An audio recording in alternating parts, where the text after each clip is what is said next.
से लेकर, कितना विश्वास लेकर, कितना भरोसा लेकर।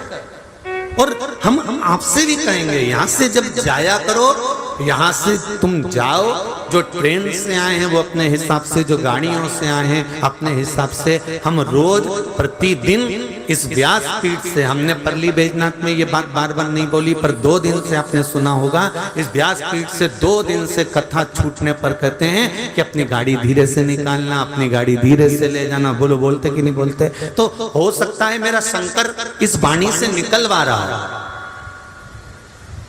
मेरा शिव इस वाणी से निकलवा रहा है। 2 दिन ये बात हमने परली बैजनाथ में एक बार भी नहीं बोली कि अपनी गाड़ी धीरे निकालना, अपनी गाड़ी धीरे चलाना, अपनी गाड़ी को स्लो चलाना, धीरे से निकालना। ये बात हमने परली बैजनाथ की एक दिन भी कथा में नहीं बोली। पर इस व्यासपीठ से पीछे बैठा हुआ मेरा देवाधिदेव महादेव किसी कारण से निकलवा रहा होगा, इसलिए बारंबार 2 दिन से लगातार कह रहे हैं कि अपनी गाड़ी स्लो चलाओ, आराम से निकालो, धीरे से निकालो। कारण क्या है? शंकर जी क्यों व्यासपीठ से निकलवा रहा है, ये शिव ही जान सकता है और शंकर ही जान सकता है। अब उस पर तुम नहीं अमल करो तो उसके बाद तुम्हारी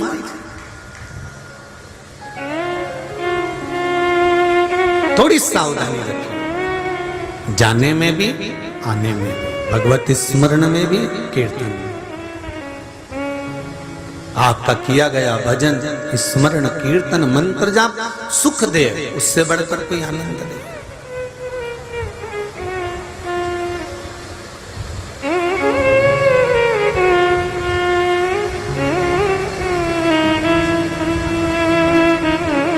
आज कुछ लोग बता रहे थे कि जितनी पब्लिक, जितने भक्त 2 दिन कथा में आए थे, वो 2 दिन के एक साथ आज तीसरे दिन पहुंच गए, इतने इकट्ठे हो।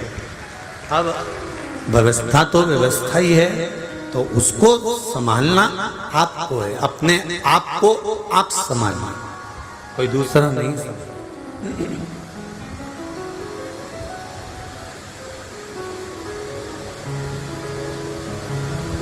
महाराज नारद जी का अभिमान, नारद जी का अहंकार भगवान विष्णु ने तोड़ दिया। शिव पुराण कह रही है, एक बात अच्छे से रखो अपने भीतर, जब जिंदगी में कहीं तुमको अहंकार आए और तुमको ये लगे कि मैं बहुत सुंदर हूं, या मेरा घर बहुत सुंदर है, मेरा बेटा बहुत अच्छा है, मेरे पास में बहुत दौलत है, मेरे पास में बहुत बल है, मेरे पास में पूरा शासन प्रशासन है, या मेरे पास में पूरी राजनीति है, या मेरे पास में बहुत ज्ञान है, तो उनसे निवेदन है, आपसे पहले जितने थे उनको याद कर लो।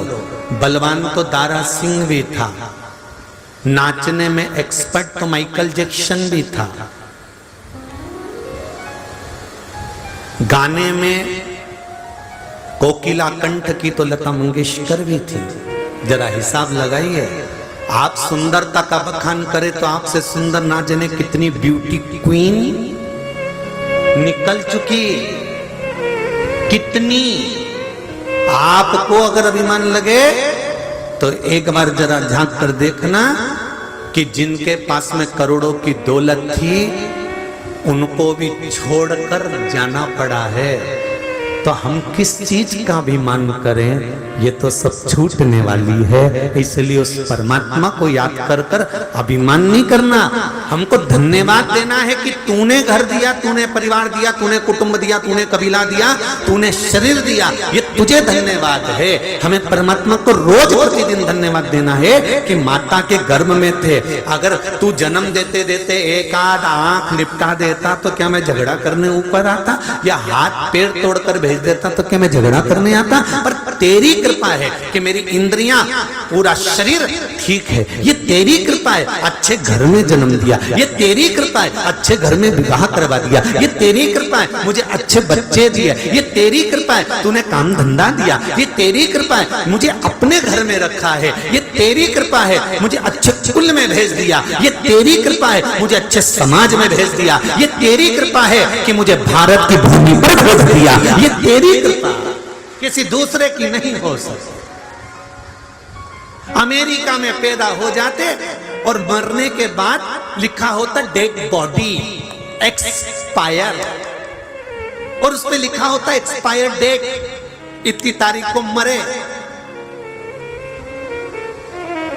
जैसे अपने यहां लिखते हैं ना, कोई मर जाता है तो जन्म तारीख इतनी, मृत्यु तारीख इतनी, नीचे लिख देते हैं उनके फोटो पे कि जिससे याद बनी रहे। तो वहां भी लिखते हैं, अमेरिका में भी, विदेश में भी लिखते हैं बर्थडे इतनी तारीख का, एक्सपायर इतनी तारीख का। पर भारत की भूमि पर एक मदिरा के नशे में डूबने वाला हो, चाहे पापी से पापी व्यक्ति हो, चाहे उसने यहां जन्म लेने के बाद गंदे से गंदा काम करा हो, उसके बाद भी उसके मरने पर लिखा रहता है स्वर्गवासी। कितना गंदा आदमी मरा, उसके वहां तो लिखना था कि बेकार, पर नहीं, उसके मरने पर भी लिखा स्वर्गवासी।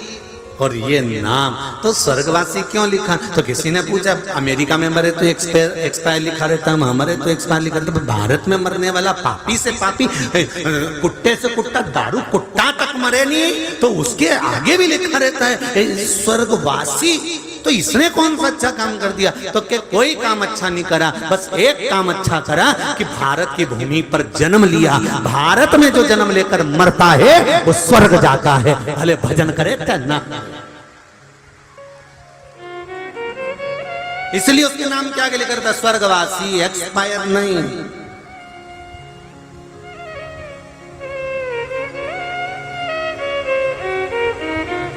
अगर अभिमान आए, थोड़ा सा अहंकार आ जाए, थोड़ी सी अभिमतता आ जाए, थोड़ा धन का वैभव का अभिमान आ जाए, थोड़ी काया का अभिमान आ जाए, तो देख लेना दूसरों को भी एक बार क्या स्थिति है, वो अच्छे से देख लेना।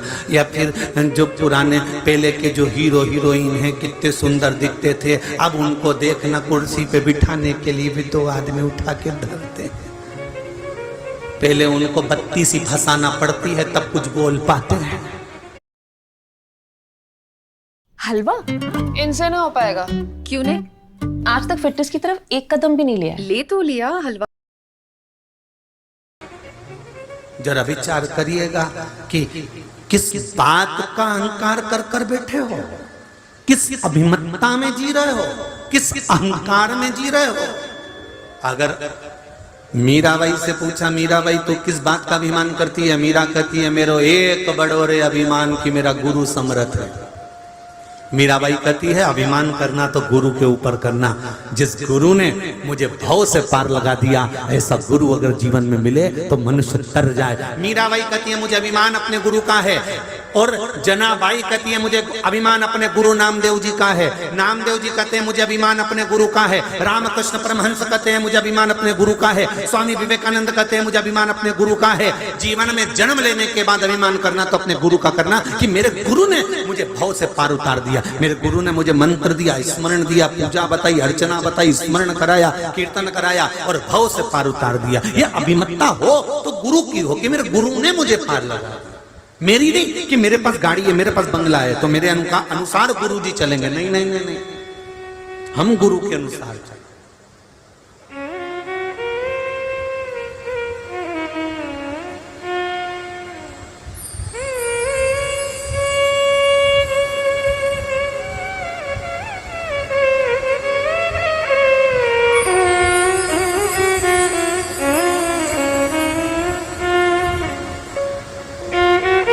परली बैजनाथ में सोमानी जी के यहाँ पर कोई मिलने आया था, तो उसने कहा कि गुरुजी हमारे तकलीफ चल रही है, ऐसा है वैसा। हमने कहा कितने भाई हैं? हम 4 भाई हैं। अच्छा,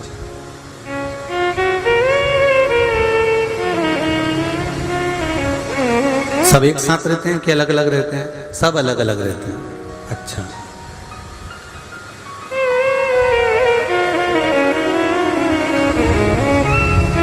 मम्मी पापा किसके साथ रहते हैं?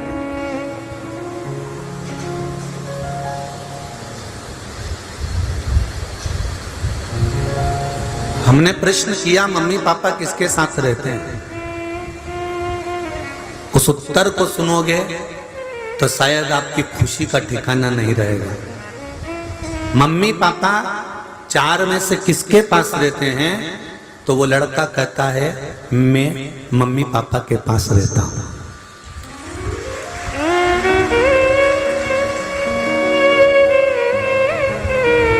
उस शब्द को देखिए, बेटा माँ बाप को नहीं रख रहा है, माँ बाप बेटे को रख रहे हैं। घर में बुजुर्ग माता पिता जब तक रहें तब तक तुम्हारे मुख पर यह शब्द नहीं आना चाहिए कि मैं अपने माँ बाप को रख रहा हूं। नहीं, मेरे माँ बाप ने मुझे पाल पोस कर बड़ा करा, वो मुझे रख रहे हैं। ये सारी उनकी स्माइल की दौलत है, ये सारी उनकी स्माइल की दौलत है। घर में बुजुर्ग स्माइल देता है तो बेटे की 4 मंजिल की बिल्डिंग खड़ी हो जाती है। घर में बुजुर्ग स्माइल देता है तो बेटे की गाड़ी आ जाती है। घर में बुजुर्ग स्माइल देता है तो बहू की संतान से गोद भर जाती है। घर में बुजुर्ग स्माइल देता है तो घर में खुशियां आ जाती है। और जिस घर में बुजुर्ग की आंखों में आंसू आ जाते हैं उसको नष्ट होने में ज्यादा साल नहीं लगते, नीचे आ जाता है, डाउन।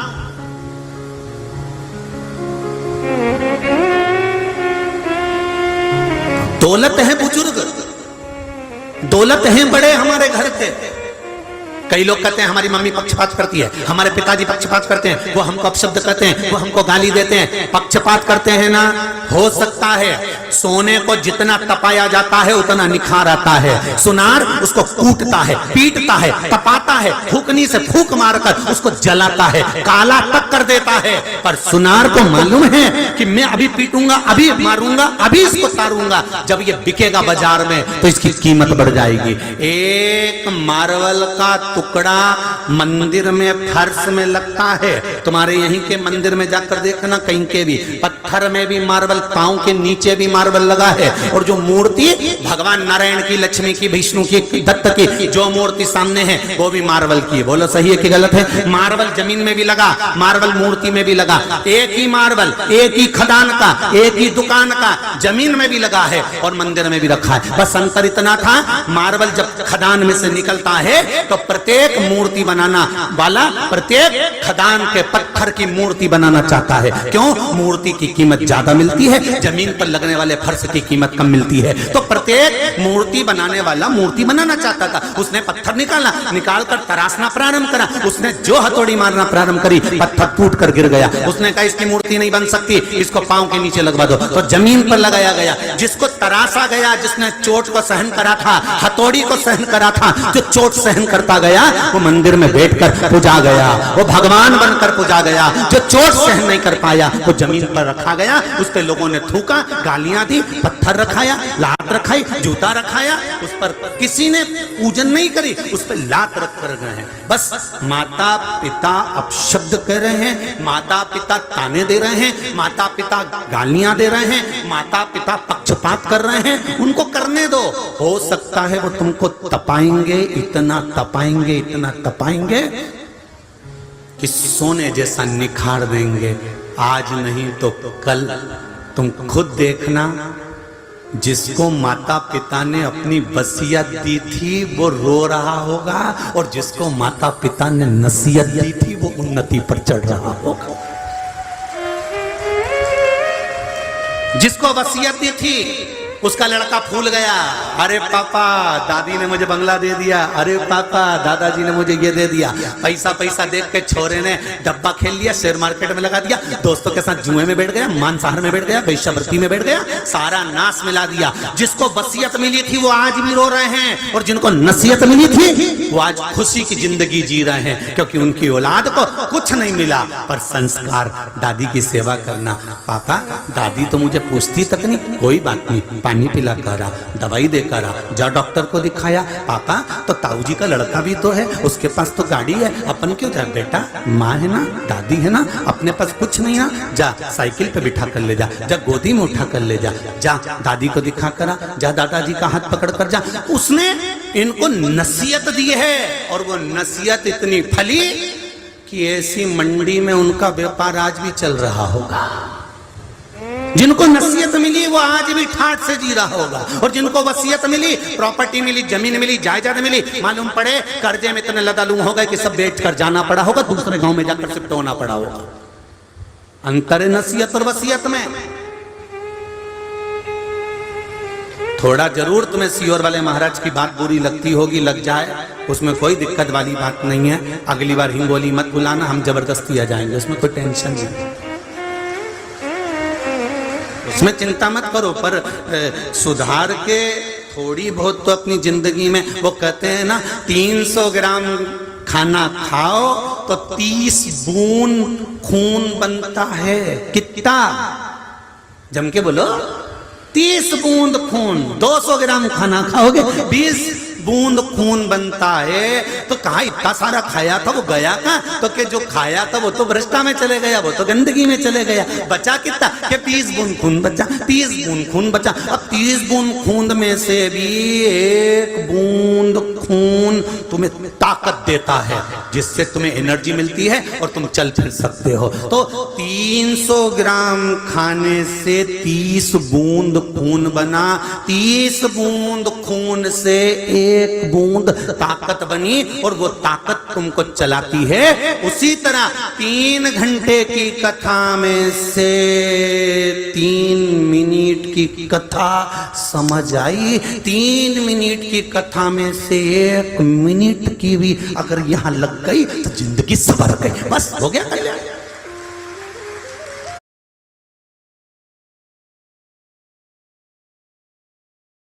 एक दिन मैंने ट्वीट किया कि कैसे तसल्ली हो कि जो हनी हम लोग लेते हैं वो 100% प्योर है कि नहीं। 1 मिनट की भी अगर लग गई, बस बहुत लगन तुमसे लगा बैठे जो होगा देखा जाए। 1 मिनट की भी अगर लग गई तो बहुत बहुत। और कई लोग कही देते हैं बात बात में, अब तो दिल में लग गई रे बाबा। जब भाइयों का झगड़ा हो या परिवार में झगड़ा हो तो कहते हैं हमारे दिल में लग गई, अब तो मैं बिल्कुल बात ही नहीं करूंगा। क्यों रे? तुम्हारे दिल में लगे तो तुम बात बंद कर दो। यहाँ इतनी पत्थर मार के तो तुम क्यों नहीं फिर भजन कर लो? किन्नी महाराज ने दिल में लगा दी, अब तो मंदिर जाऊंगा, चाहे कुछ भी हो जाए, तो कीर्तन करूंगा। जरा सा झगड़ा होता है ना माताओं का, सबसे पहले खाना बंद करती है, मेरे को तो खाना खाना ही नहीं है। और शिव पुराण कहती है जितना झगड़ा हो उतनी रोटी ज्यादा खाओ, क्योंकि एनर्जी भी तो चाहिए झगड़ने के लिए। बोल तो जरा, तो बल कहां से लाओगे? इसलिए झगड़ा जितना ज्यादा हो, रोटी, नारियल पानी, सूप, जूस अच्छा से।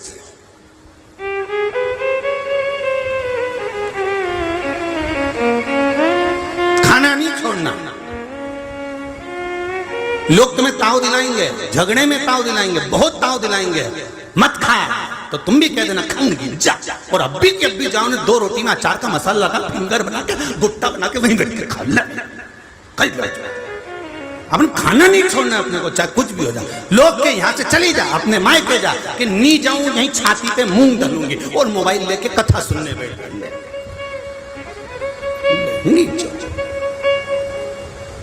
क्यों जाए?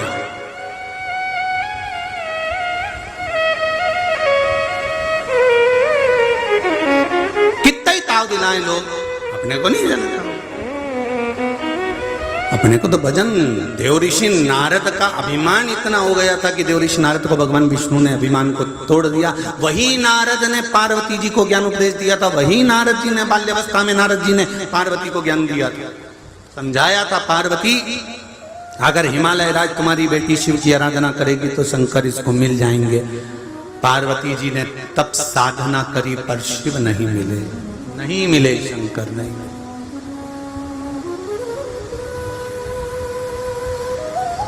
बहुत तप करा माता पार्वती ने, बहुत साधना करी। शंकर भगवान मगर बनकर आए, साधु बनकर आए, ऋषि बनकर आए। शिव जी ने बारंबार परीक्षा ली, पर पार्वती जी के सम्मुख में शिव नहीं आए, प्रकट नहीं।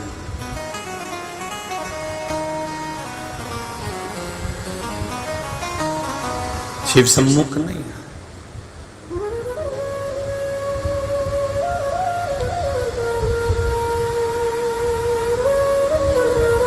हृदय चित्र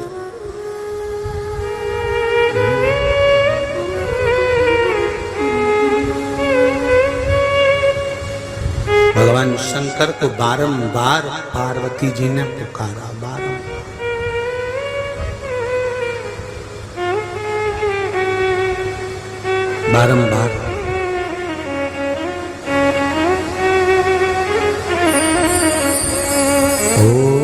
काशी के भोलेनाथ मने थारी याद सतावे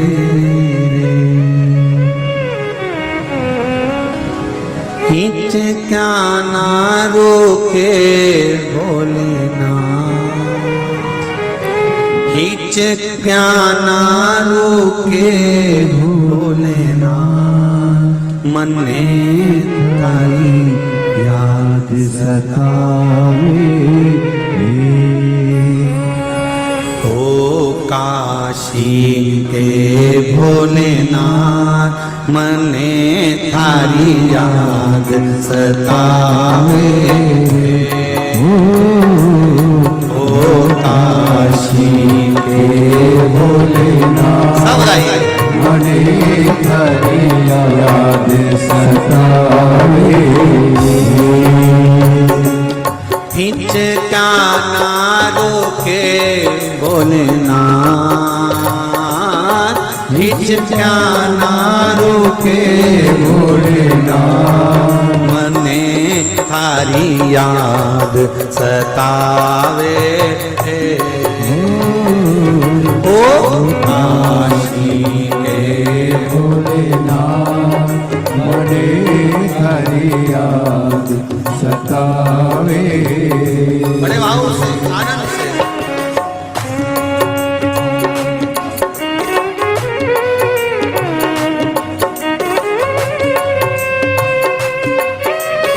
हरि बोल।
सी अटक गई, नैनों में अटक गई, कब तुम दर्श दिखाओगा।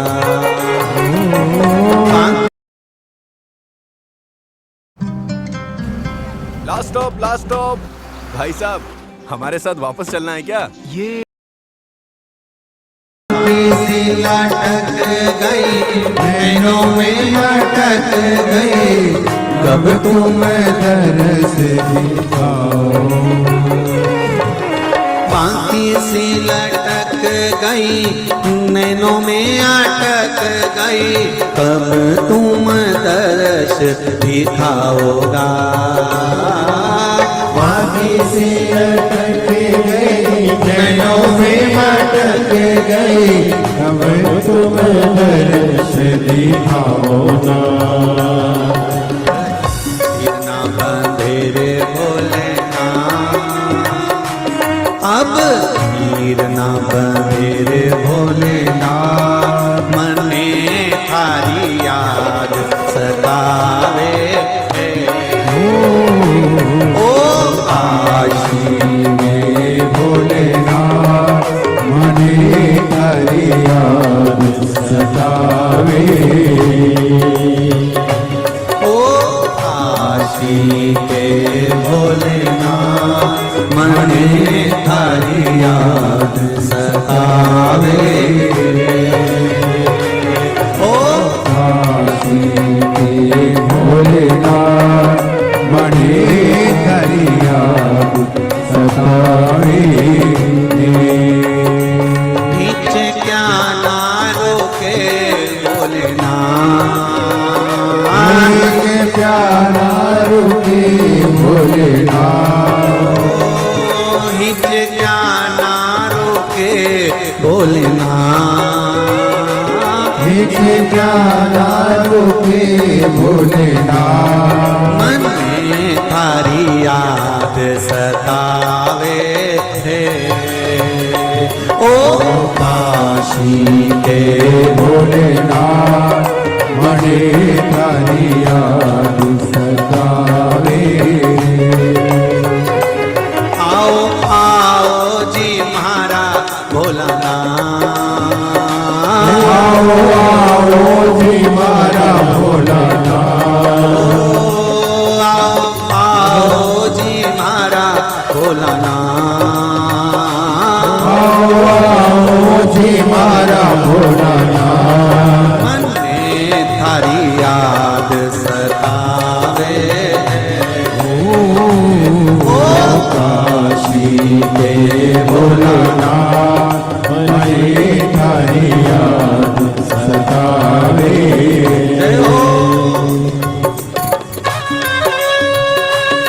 हरि बोल। हरि बोल।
तो द्वार द्वार पर हारी, पर सब कोई मिलते भिखारी।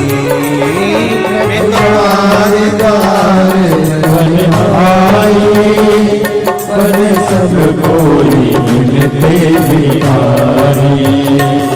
मैं तो द्वार द्वार पर हारी, पर सब कोई मिलते भिखारी। मैं तो द्वार द्वार पर हारी, पर सब कोई मिलते भिखारी। एक दाता मारा भोलानाथ, मने थारी याद सतावे। एक दाता मारा भोलानाथ, मने थारी याद सतावे। तुम काशी छोड़ो भोलानाथ, तुम काशी छोड़ो भोलानाथ, तुम काशी छोड़ो भोलानाथ, तुम काशी छोड़ो भोलानाथ। मने थारी याद सतावे। ओ काशी के भोलानाथ, मने थारी याद सतावे।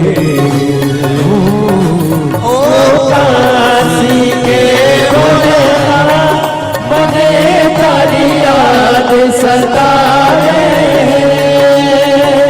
आओ आओ जी मारा भोलानाथ, आओ आओ जी मारा भोलानाथ, आओ आओ जी मारा भोलानाथ, आओ आओ जी मारा भोलानाथ।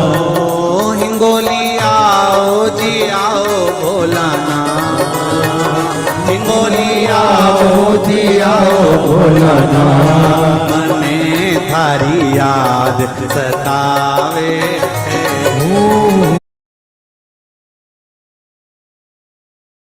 एक डिजिटल स्कूल बनने के लिए टीचमेंट में लाइव क्लासेस देना तो सिर्फ पहला कदम था। ओ काशी के भोलानाथ, मने थारी याद सतावे। ओ काशी के भोलानाथ, मने थारी याद सतावे। ओ काशी के भोलानाथ, मने थारी याद सतावे। ओ काशी के भोलानाथ, मने थारी याद सतावे। थारी याद सतावे, मने थारी याद सतावे।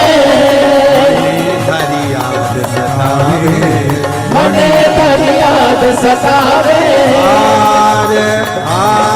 महादेव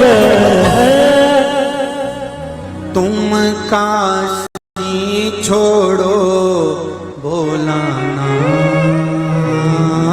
तुम काशी छोड़ो भोलानाथ। मने थारी याद सतावे। मेरे दुखड़े मिटाओ भोलानाथ, मेरे दुखड़े मिटाओ भोलानाथ। मने थारी याद सतावे। भगवान शिव से किया गया निवेदन, अनुमोदन, प्रार्थना चित्त को आनंद प्रदान करने वाली।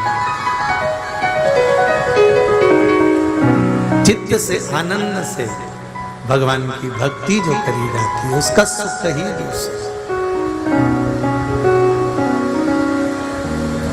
शिव महापुराण के मूल मंत्र का स्मरण करेंगे, बाबा से अपने दिल की बात कहेंगे।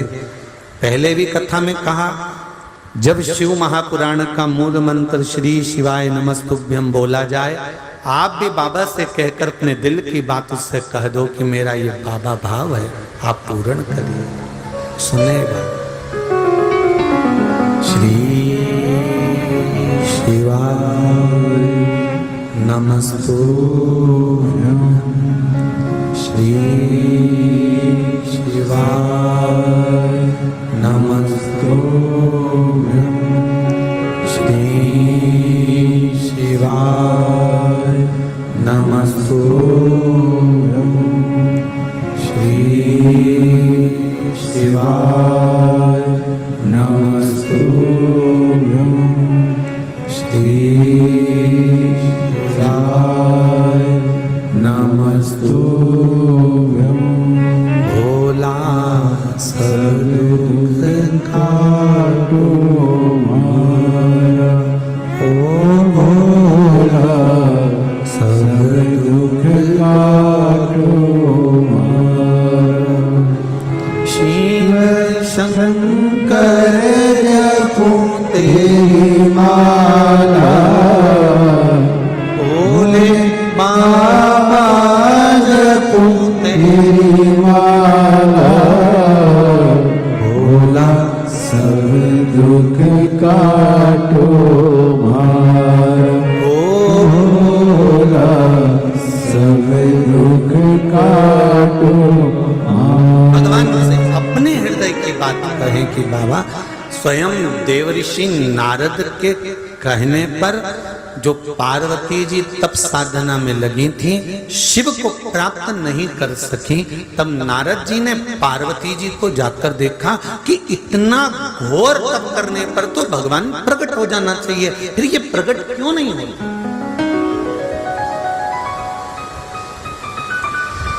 आप आए नहीं और सुबह हो गई, मेरी पूजा की थाली धरी की धरी। क्या कारण था? मेरी पूजा में कौन सी कमी रह गई? क्या कमी है मेरी पूजन में जो आप आए हैं? क्या कारण था जो मेरा देव अधिदेव महादेव आप जल चढ़ा रहे तो भी प्रसन्न नहीं हो रहा, पशुपति व्रत करे तो भी प्रसन्न नहीं हो रहा, बेलपत्री चढ़ाए तो भी प्रसन्न नहीं हो रहा? उसका कारण क्या है? दुनिया के लोग एक लोटा जल चढ़ाए और कार्य हो गया और मेरा कार्य नहीं हुआ, समझ लेना फाइल थोड़ी सी मोटी है, इसलिए शिव जी को भी छुपाने में थोड़ा समय लगेगा, थोड़ा देरी लग सकती है पर होगा जरूर। छोड़ना नहीं शंकर का, उसका मंदिर मत छोड़ो, उसका द्वार मत छोड़ो।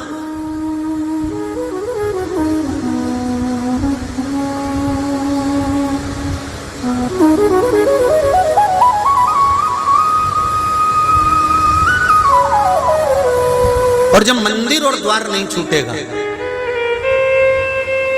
तेरे मंदिर में आना मेरा काम है और मेरी बिगड़ी बनाना तेरा काम है। हमने उसका द्वार नहीं छोड़ा, हमने उसका मंदिर नहीं छोड़ा, तो वो सुनेगा जरूर, निश्चित है सुनेगा।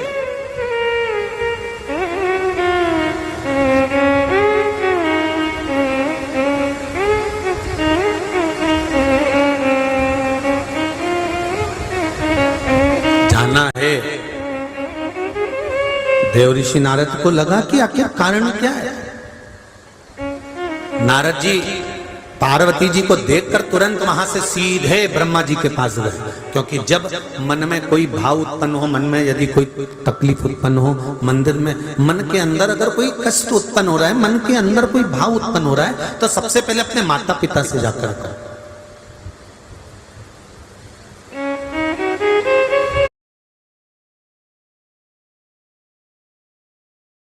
क्या आप आपके फर्नीचर को कहीं भी मूव करना चाहते हैं इजीली? तो हम लाए हैं आपके लिए फर्नीचर मूविंग व्हील रोलर का।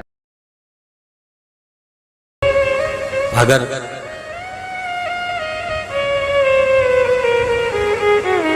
वैज्ञानिक मंगल पर जीवन ढूंढ रहे हैं। क्या ढूंढ रहे हैं? बोलो बोलो, जम के बोलो जरा। मंगल पर जीवन ढूंढ रहे हैं। और शिव पुराण कहती है, शंकर की कथा कहती है कि जीवन में मंगल ढूंढ लो, इससे बढ़कर दुनिया का कोई सुख नहीं। मंगल पर तुम कब जाओगे, कब रहोगे और कब तुम्हारा जीवन जियोगे? प्लाट खरीदोगे और फेंसिंग कराओगे और वाटर कूलर लगाओगे और एसी लगाओगे, इसका पता नहीं है। मंगल पर जीवन ढूंढने से पहले जीवन में मंगल ढूंढिए कि अपने जो जीवन चल रहा है, कितना छोटा सा जीवन है साहब, कितना छोटा सा। 100 साल की जिंदगी में 50 साल तो सोने में निकल जाते। कितने साल बोलते आओ जरा? 100 साल की जिंदगी में 50 साल सोने में निकल गए। 50 साल रात, 50 साल दिन, तो रात को सोने में निकल गए। 50 में से 25 साल तो तुम्हारे बचपन में निकल गए और जवानी में निकल गए। कितने बच्चे जी जी बोलते जाओ जरा? 25 में से 10 साल या 15 साल तुम्हारे विवाह हुआ तो घूमना फिरना एंजॉय करना, 10-15 साल दुकान व्यापार व्यवसाय में निकल गए। 15 साल निकल गए, कितना बचा? 10 साल। 10 साल में भी 5 साल तो तुमने छोरा छोरी की शादी करना है, मकान बनाना है, दुकान लेना है, थोड़ा एक आध प्लाट ले लें, मंगल कार्यालय डाल देंगे, एक आध मंडी में दुकान ले लें। 5 साल इसमें निकल बचे कितने? 5 साल। 5 साल में से 2.5 साल तो ये कमर, घुटना, कंधा, हाथ पैर ले ले। बचे कितने? 2.5 साल। 2.5 साल में भी तुमने रो रो के जिंदगी निकाल दी। 24 घंटा कोसना। अब पूरा 2.5 साल इसमें निकाल दिया तो फिर भजन को समय क्या दिया ये बताओ। 100 साल ऐसे कैसे ही निकल गए। भगवान भी कहेगा रे मैंने तुझे कितना जोरदार बना के भेजा था। ये 2 कटोरे दिए थे कि शिव महापुराण की कथा हो तो आस्था चैनल को चालू कर लेना, फेसबुक यूट्यूब पर सुन लेना, और अगर अपने हिंगोली में हो तो थोड़ा इन पाँवों को कष्ट देकर वहां चली जाना, एक बार बैठकर कथा का रस तत्व ग्रहण कर लेना तो जीवन सार्थक हो जाए।